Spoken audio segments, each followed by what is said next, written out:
नमस्कार दोस्तों, स्वागत है आपका एम क्लासेज में। हम पिछली क्लास में चर्चा कर रहे थे गौंड जनजाति की। जिस गौंड जनजाति में आज का टॉपिक हमारा है आर्थिक क्रियाकलाप। यानी जो गौंड जनजाति है उनकी आर्थिक क्रियाकलाप यानी उनकी अर्थव्यवस्था कैसी है।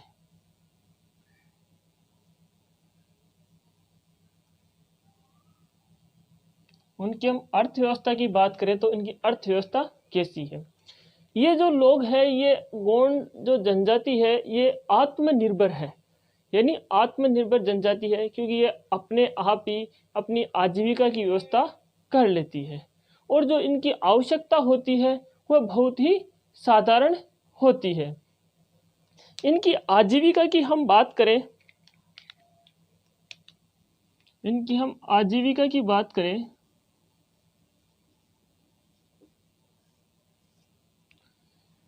तो इनकी आजीविका के अंदर इनके जो मुख्य व्यवसाय है उसमें झूमिंग कृषि व आखेट है। यानी इनका जो मुख्य व्यवसाय है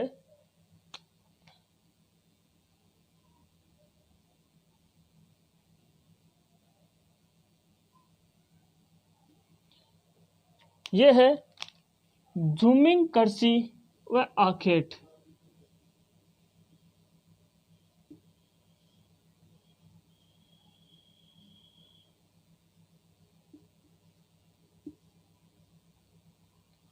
ये इनके मुख्य व्यवसाय है। यानी ये कृषि करते हैं और शिकार करते हैं।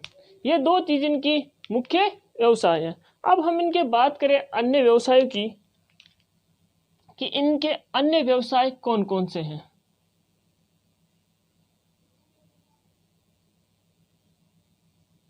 अन्य व्यवसाय, तो अन्य व्यवसाय में वनोत्पाद संग्रह है। यानी वनों का उत्पादन,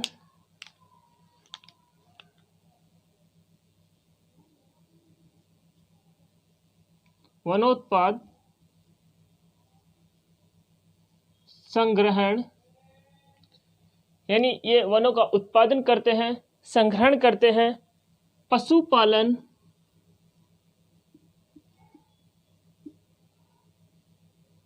और मछली पालन,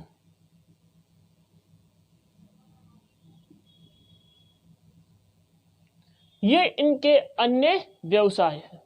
यानी ये वनों का उत्पादन करते हैं, संग्रहण करते हैं, पशुपालन करते हैं, यानी कृषि के साथ साथ पशुपालन भी करते हैं और मछली पालन भी ये करते हैं। अब इसी में हम बात करें, एक कृषि है दीपा कृषि। दीपा कृषि,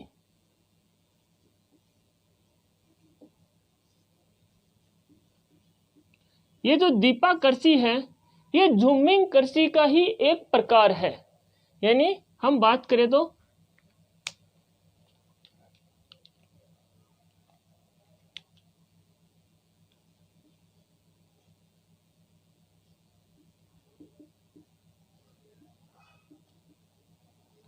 ये झूमिंग कृषि का ही एक प्रकार है। ये जो झूमिंग कृषि है यानी दीपा कृषि, इसके अंदर क्या करते हैं, 2-3 साल तक यानी 2-3 वर्ष तक इसमें खेती करते हैं। खेती करने के बाद ये क्या करते हैं, अन्यत्र जगह पे या उस जमीन को जगह को छोड़कर पड़त छोड़ दिया जाता है और अन्यत्र जगह चले जाते हैं। लेकिन 2-3 जगह जहां भी ये जाते हैं वहां पहले पेड़ पौधे घास फूस को ये जलाएंगे। जलाने के बाद फिर वहां पर ये खेती करते हैं। तो ये थी इनकी दीपा कृषि। इसमें हम बात करें कि 2-3 वर्ष तक, 2 से 3 वर्ष तक खेती करते हैं और फिर भूमि को पड़त छोड़ देते हैं। यानी ये 2-3 साल इस पे कृषि करते हैं, फिर भूमि को ये पड़त छोड़ देते हैं। एक बात और इसमें यह है कि ये जब वहां पर इनके औजारों से यानी फावड़ों से, खुरपी से, इनसे ज़मीन को कुरेद कर यानी खोद कर फिर बीजों की बुआई करते हैं। बुआई करने के बाद ये अपने देवी देवताओं को याद करते हैं, प्रसन्न करते हैं। उनके प्रसन्न करने का उनका तरीका है कि वहाँ पर पशु की बलि देते हैं कि इनके ज़्यादा से ज़्यादा खेती हो। तो ये क्या करते हैं, वहाँ पर देवताओं देवियों को खुश करने के लिए पशु की बलि देते हैं। तो यहाँ हम बात करें कि बीजों की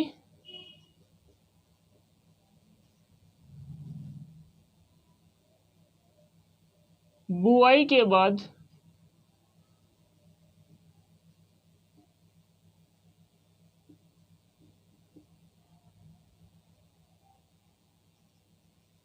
देवी देवताओं को प्रसन्न करने के लिए पशुओं की बलि, यानी देवी देवताओं को प्रसन्न करने के लिए पशुओं की बलि देते हैं। फिर इसमें बात है कि ये पेड़ों को काट देते हैं। मैंने आपको बताया कि दीपाकर्षी में ये क्या करते हैं कि किसी स्थान पर जाएंगे, वहाँ उसके जो जंगल है, घास फूस, पेड़ पौधे हैं, उनको वहाँ से काट के जला के उसके बाद वहाँ की ज़मीन को समतल कर लेंगे। फिर उसके ऊपर वो 2-3 वर्ष तक खेती करेंगे। खेती करने के बाद वहाँ की ज़मीन, ये जो भूमि है, उसको पड़त छोड़ देंगे, यानी खाली छोड़ देंगे। फिर वो अन्यत्र किसी जगह पर चले जाएंगे। तो ये बात थी इसमें दीपाकर्षी में। अब हम बात करते हैं दूसरी कृषि की, जो है पेंडा।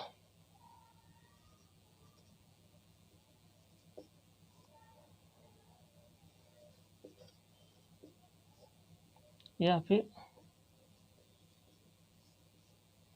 पेंडा कृषि। ये जो कृषि है, ये बस्तर क्षेत्र में, यानी झारखंड का जो क्षेत्र है बस्तर, सॉरी छत्तीसगढ़ का जो क्षेत्र है बस्तर, वहाँ पर ये तीव्र ढाल वाले क्षेत्रों में खेती की जाती है। यानी जहाँ पर तीव्र ढाल, जो पठारी क्षेत्र है, पहाड़ी क्षेत्र है, वहाँ तीव्र ढाल वाले क्षेत्र में सीढ़ी नुमा खेती की जाती है।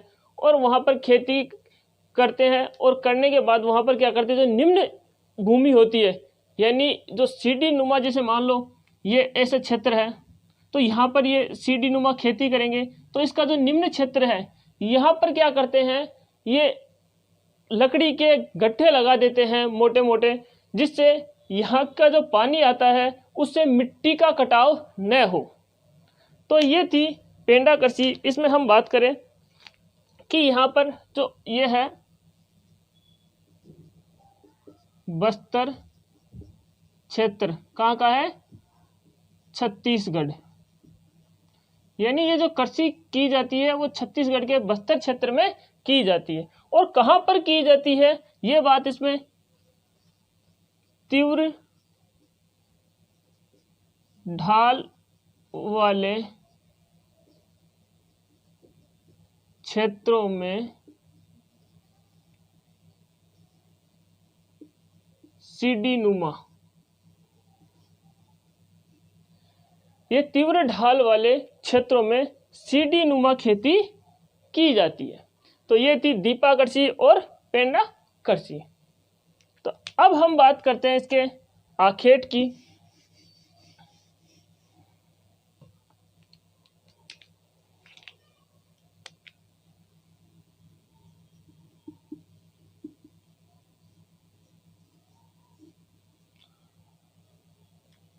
क्रियाकलाप में अगला बिंदु है आखेट। आखेट का मतलब शिकार करना।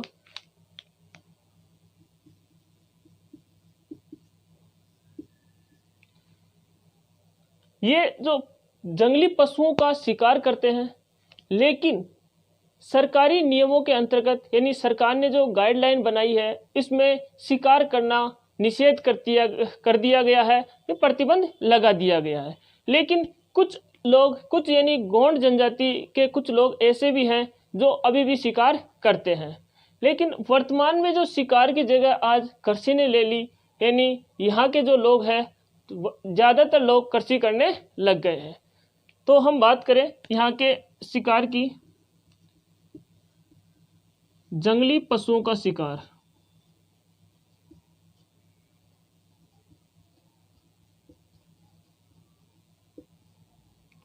जंगली पशुओं का शिकार।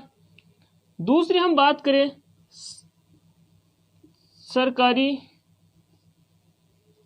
नियमों में शिकार करना निषेध हो गया है, यानी प्रतिबंध लगा दिया गया। फिर अगली हम इसमें बात करें कि वर्तमान में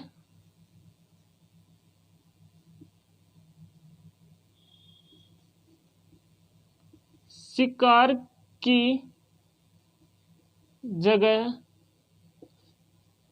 कृषि ने ले ली है।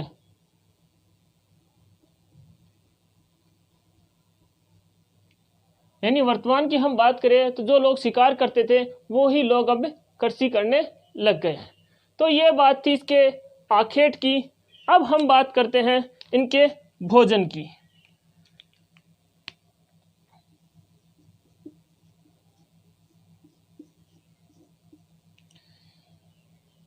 अर्थव्यवस्था में अगला बिंदु है भोजन की। जो गोंड जनजाति है इनका मुख्य भोजन क्या है?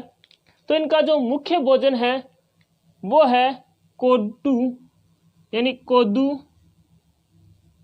व कुटली। ये इनका प्रमुख खाद्यान्न है।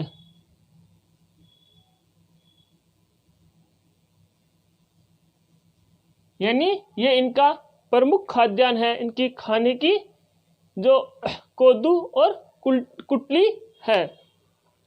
फिर हम इसमें बात करें कि ये जो उत्सव के अंदर, यानी उत्सव और त्योहार में, उत्सव व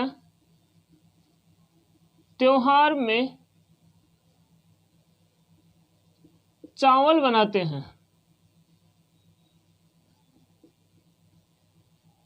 यानी अगर कोई गोंड जनजाति में उत्सव हो या त्योहार हो तो ये इनका जो खाद्य है, भोजन है मुख्य, जो है चावल, यानी वो चावल वहां पर बनाते हैं।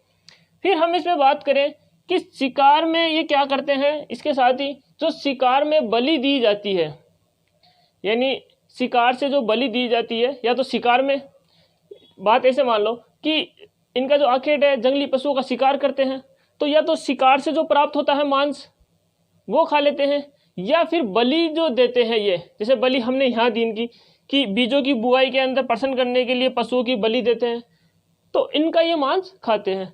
तो शिकार और बलि से प्राप्त मांस, यानी शिकार से इनको प्राप्त हो जाता है और बलि से ये मांस प्राप्त करते हैं, इनका ये भोजन करते हैं। और अगली बात इसमें यह है कि जो गोंड जनजाति है ये धूम्रपान का सेवन करती है, धूम्रपान करती है यानी तंबाकू पीती है। और दूसरी बात इसमें जो महुआ का वृक्ष है उससे जो मदिरा यानी शराब निकलती है उसका सेवन भी ये करते हैं। तो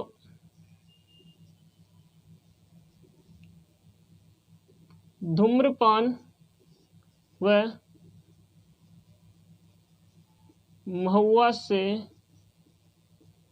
प्राप्त शराब का सेवन, यानी ये इनमें बात कि ये धूम्रपान और महुआ से प्राप्त जो शराब है उसका भी ये सेवन करते हैं।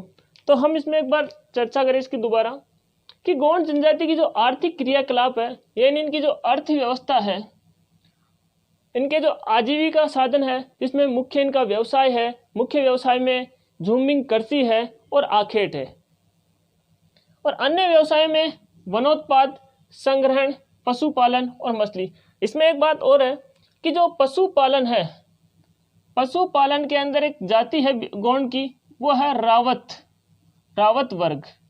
ये क्या करते हैं, पशु भी पालते हैं और पशुओं का जो दूध होता है उसका भी व्यवसाय करते हैं यानी बेचते हैं। तो पशुपालन करने वाली जो जाति है वो रावत जाति है या रावत, इनका जो वर्ग है वो रावत वर्ग है। दूसरी बात इसके अंदर हम करें तो ये कुरुक इनकी एक वर्ग है, कुरुक यानी गौण जनजाति के अंदर इनके अलग अलग वर्गों में ये बटे हुए हैं। तो जो कुरुक और दूसरी केवट व धीरव, ये इनके वर्ग हैं। यानी मछली पालन जो कुरुक, केवट और धीरव वर्ग, ये गौण जनजाति के वर्ग है, ये मछली पालन करते हैं।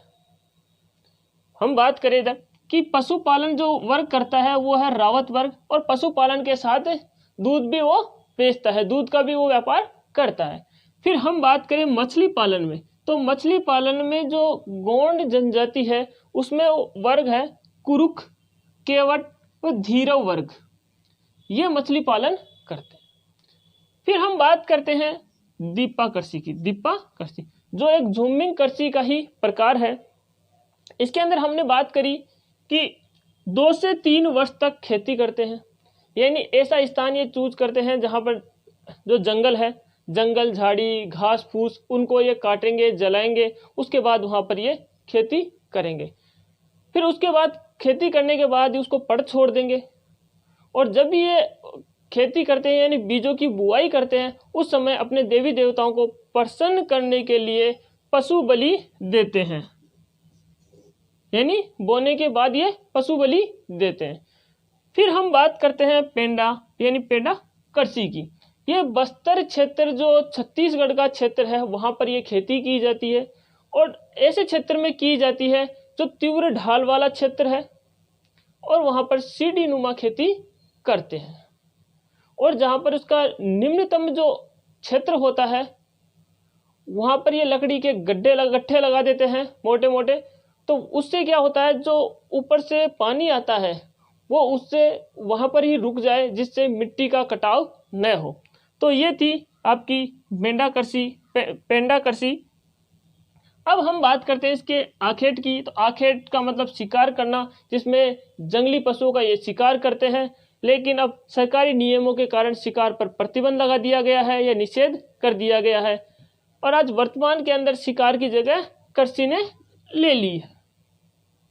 भोजन की हम बात करें तो भोजन में इनका जो प्रमुख खाद्यान्न है वो कोदू व कुटली है, जो बाजरे की तरह ही आता है। और ये जनजाति उत्सव और त्योहार में चावल बनाते हैं।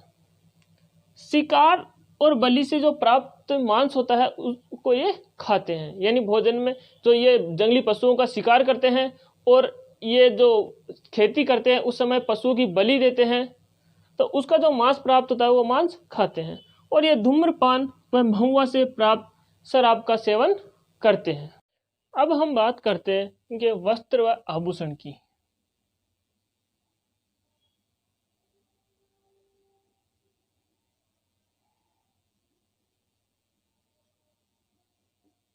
किनके वस्त्र और आभूषण कैसे होते हैं, वस्त्र कैसे पहनते हैं, आभूषण कैसे पहनते हैं। तो पहले हम बात करते हैं इनके वस्त्र की। वस्त्र जो गौण जाति के प्राय सूती होते हैं, यानी ये सूती वस्त्र पहनते हैं। और इसके अंदर ये बात करें तो जो पुरुष है वो धोती पहनता है, और जो स्त्री है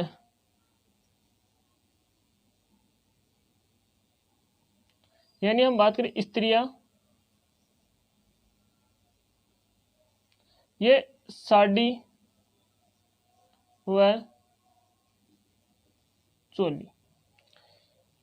यानी वस्त्र की हम बात कर रहे थे, तो वस्त्र में लगभग गौण जाति सूती वस्त्र धारण करती है, पहनती है, जिसमें पुरुष धोती पहनते हैं और स्त्रियां होती है साड़ी व चोली पहनते हैं।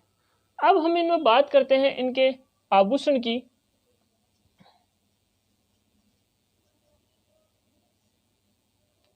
कि जो इनके आभूषण होते हैं इसमें पुरुष और स्त्रियां, यानी पुरुष और स्त्रियां दोनों क्या करते हैं, चांदी व एल्यूमिनियम के आभूषण,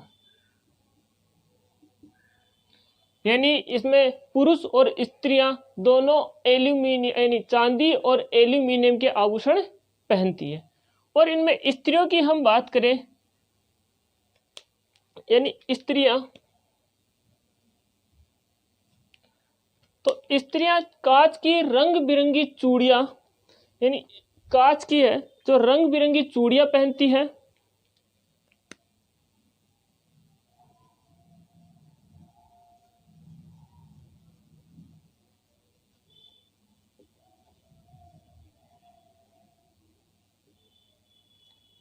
ये कांच की रंग बिरंगी चूड़ियां पहनती है और ये गले में मनके व कोड़ियों का हार पहनती है, यानी गले में ये मनके व कोड़ियों का हार पहनती है। ये बात थी इनके आभूषणों की।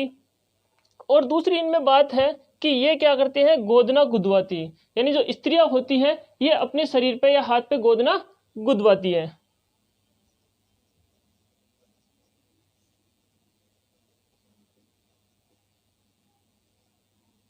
गोदना गुदवाना। तो वस्त्र या आभूषण की बात, वस्त्र लगभग इनके सूती वस्त्र होते हैं। पुरुष धोती पहनते हैं और महिलाएं हैं साड़ी व चोली पहनती है। आभूषण में स्त्री और पुरुष दोनों चांदी व एल्यूमिनियम का आभूषण पहनते हैं और स्त्रियां हैं जो कांच की रंग बिरंगी चूड़ियां और गले में मनके व कोड़ियों से बना हार पहनती हैं और ये गोदना गुदवाते हैं। अब हम बात करते हैं इनके निवास क्षेत्र की।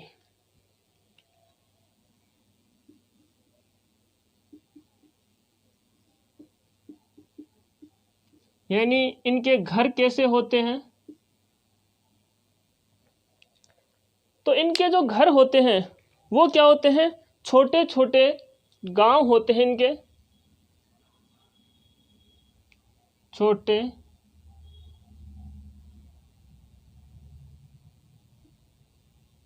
जिनको नंगले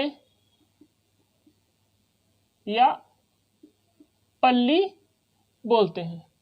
यानी इनके छोटे छोटे जो गांव होते हैं इनको क्या बोलते हैं, नंगले व पल्ली बोलते हैं। एक बात और इसमें, ये नया अगर मकान बनाते हैं या आवास बनाते हैं तो उसका क्या करते हैं, ये शगुन निकलवाते हैं, यानी इसका मुहूर्त निकलवाते हैं और उस दिन ये उत्सव मनाते हैं और उस शगुन में ये पशु की बलि देते हैं, जिसमें बतख व मुर्गे की ये बलि देते हैं। तो हम इस पे बात करें,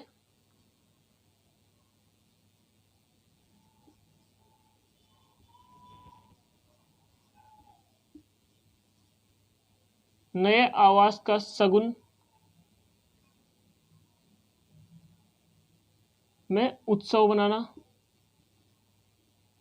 यानी शगुन निकलवाते हैं और फिर उसका उत्सव मनाते हैं। और इसके अंदर आवास का जो शगुन होता है उसके उपलक्ष्य में ये क्या करते हैं, बतख व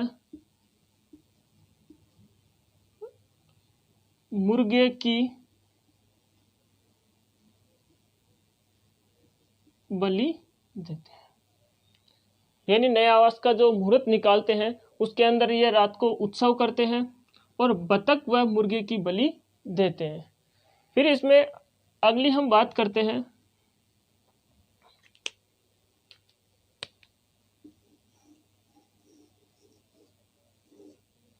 इसमें अगली हम बात करें कि इनके जो मकान होते हैं वो कैसे होते हैं, घास फूस व मिट्टी के। यानी इनके जो मकान होते हैं वो घास फूस और मिट्टी के होते हैं। फिर हम इसमें बात करें कि इनका जो मकान होता है इसके अंदर कमरा, रसोई, बरामदा व पूजा घर जरूर। ये एक बात इनमें खास है कि जो इनका मकान जो ये बनाते थे, आवास जो बनाते, उसके अंदर कमरा, रसोई, बरामदा व पूजा घर, ये हर गौड़ जनजाति के घर में जरूर होता था। तो ये बात थी इसके निवास क्षेत्र की। अब हम बात करते हैं इनके औजार व बर्तन की।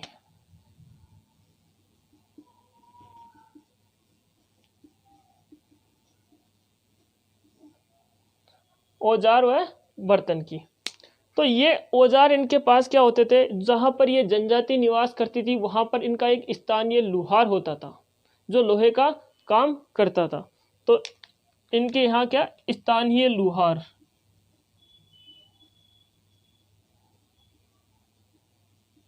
स्थानीय लुहार होता था जो इनको लोहे की जो इनके काम में आने वाले जो संसाधन थे वो बना के देता था, जिसके अंदर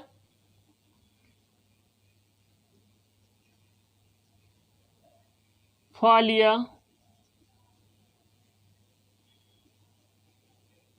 फावड़ा, इसमें फालिया, फावड़ा, खुरपी, फालिया, फावड़ा, खुरपी, दराती, कुल्हाड़ी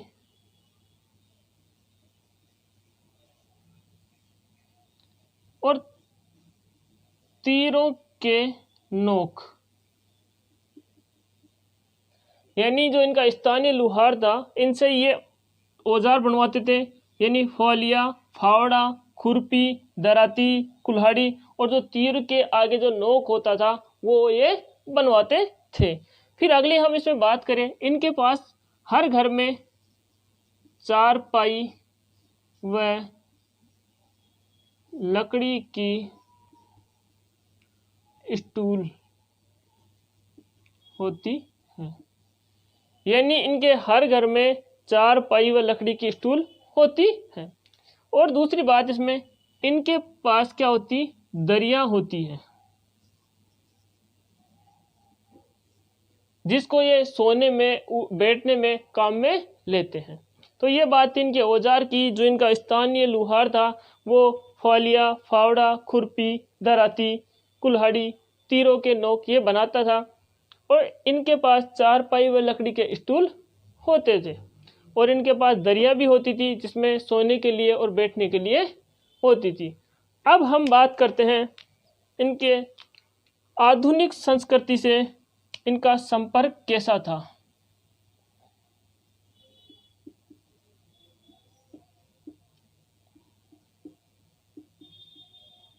आधुनिक संस्कृति से संपर्क, ये इसका अंतिम बिंदु है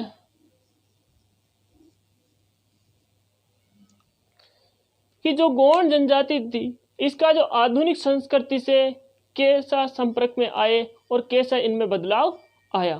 तो इनमें बदलाव की बात करें तो इनका जो क्षेत्र था वह औद्योगिक विकास हुआ,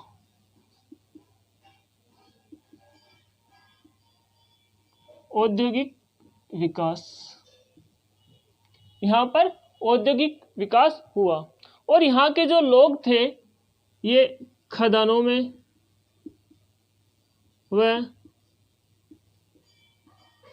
विनिर्माण उद्योग में श्रमिक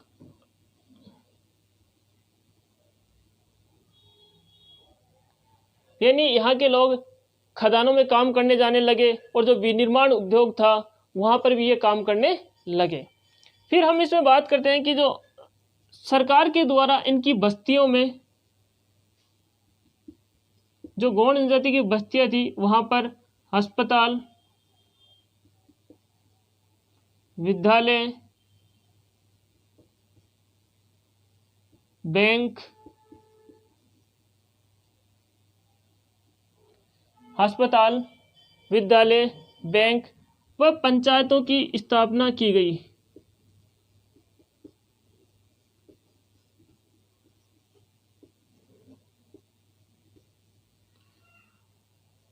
वहाँ पर पंचायतों की स्थापना की गई। पंचायतों में किसी दो गुटों में आपस में कोई विवाद हो जाता है या दो परिवारों में आपस में विवाद हो जाता है तो पंचायत के माध्यम से इनके सुलह की जाती थी और सरकार के द्वारा इनकी बस्तियों को शहर से या बड़े गांवों से जोड़ दिया गया और इनके जो जीवन शैली में है काफ़ी परिवर्तन देखने को मिला है और सरकार ने इसको अनुसूचित जनजाति वर्ग में डाल दिया, यानी एसटी में इनको डाल दिया गया, जिससे सरकार की जो सुविधाएं यानी सरकार के जो लाभ दिए जाते हैं उसमें इनको बहुत ही लाभ होता है, यानी सरकार के जो योजनाएं बनती है इसमें इनको काफ़ी लाभ पहुंचता है। तो ये बात थी गौंड जनजाति के बारे में, जिनके बारे में हमने अध्ययन किया और आज हमारा जो चैप्टर नंबर 2 कंप्लीट होता है। उम्मीद करता हूँ आपको क्लास पसंद आई होगी और ऐसे ही आप इंटरेस्ट लेके पढ़ते रहिए और अपने चैनल को ज़्यादा से ज़्यादा लाइक, शेयर और सब्सक्राइब करें। धन्यवाद।